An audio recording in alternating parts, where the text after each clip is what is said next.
What's up, graphic designers? Today we're going to use layer masks to reimagine this We Are New York Philharmonica advertisement that I got from the WNYC website.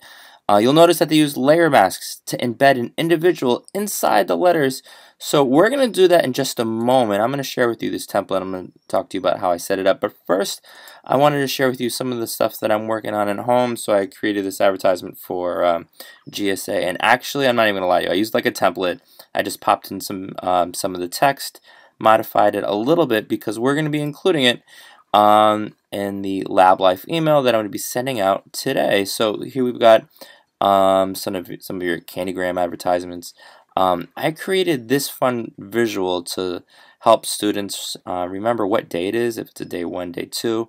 And what I hope to do on a weekly basis is send out these emails with your help, with your input, and feature your work. So there's Amy's Netflix advertisement. There we've got John's poster.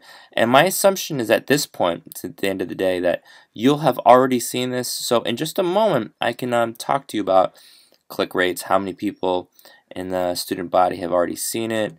And so we can look at some of the analytics. That will be very exciting. And you know, let's return to this idea later on. I would love to promote anything that you would like to showcase or advertise. But let's return once more to today's assignment, where we're going to be embedding individuals inside the text. So I used actually this font that I just recently found out about. It's called the Mont font, M-O-N-T. And I like it because it's nice and big and wide, and you can embed lots of images into it. And so I happen to have Murphy here. We're going to be doing some graphic design with the girls soccer team next week. But since she's already cut out, we got the PNG, she's just going to be the example for today. So let's say hypothetically we wanted to include her in the we. What we're going to do is sort of situate her so she's right on top. I know that I'm going to look at the T in the layers palette. I'm going to shift this right here, and I'm going to hold command and left click the T, and I can see that we've got the selection now right around the layer. I notice I'm on the Murphy layer. I'm going to click the layer mask, and everything is gone except for Murphy, the Murphy elements that are inside. We're going to uncheck that link. We're going to unlink it so we can move it independently.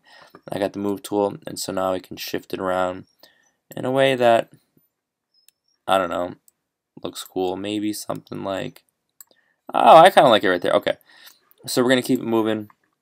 You're welcome to include students, and actually I just uploaded some photos that you may find interesting that I just unearthed and never uploaded until today, back from I believe it's the fall of 2019. So you may recognize some of the people in those photos. You may even be featured yourself. All right, I'm gonna press Command V to paste, Command T. I'm gonna increase the size just a tad.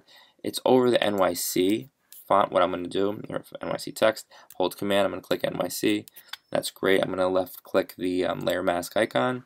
I'm gonna unlink it.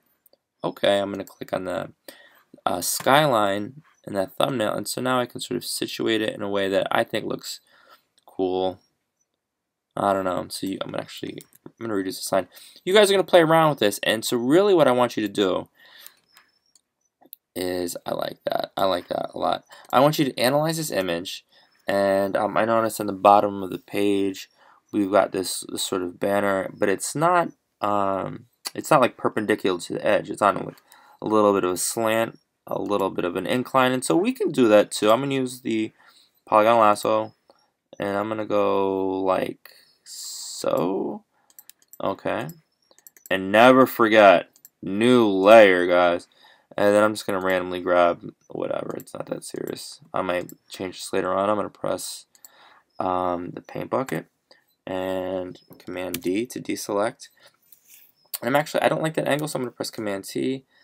I'm going to maybe rotate it a tad, shift it down. That looks cool. And then, you guys, let's say hypothetically we liked the angle, right, but we don't love the color. What we can do is, just like we did on the text, is hold Command, and I'm going to left click on this layer 4 layer, and just this layer selected. I'm going to do new layer.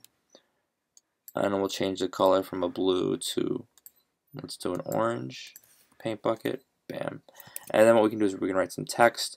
What I would love to see you guys a little quotes, little slogans. I'm going to write Lab Love, and I know the text here is all uppercase, so I'm going to make this lowercase, and we'll make a nice fun font, nice scripty font, something that looks cool to you.